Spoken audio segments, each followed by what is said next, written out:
Okay?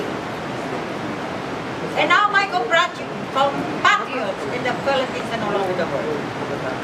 May I present to you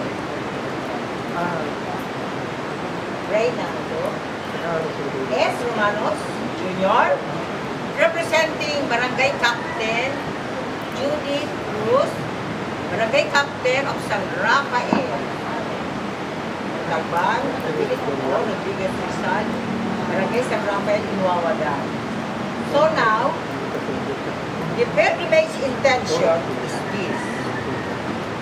The International Order of the Knights of Rizal, leading the St. Joseph Barangay Education for the Golden Filipino Civilization, prophecy of Dr. Rizal and Dr. Ferdinand Lumenry. It will be recalled that it is in the same spot where we offer the St. Joseph Barangay Education for the Golden Filipino Civilization, prophecy of Dr. Rizal and Dr. Ferdinand. Now, our dear brother here in the United Campus.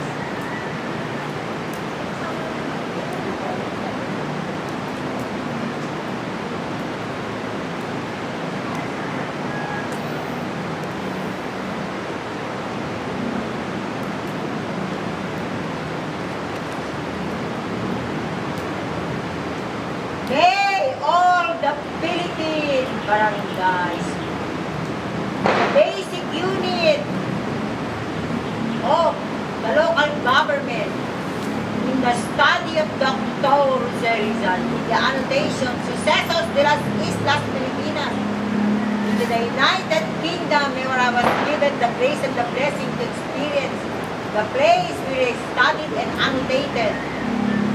Morga Sucesos de las Islas Filipinas, where Dr. Rizal envisioned the recovery of the Golden Filipino Civilization with Dr. Ferdinand Lumenry. Take note, His Excellency President Ferdinand Romualdez Marcos Jr.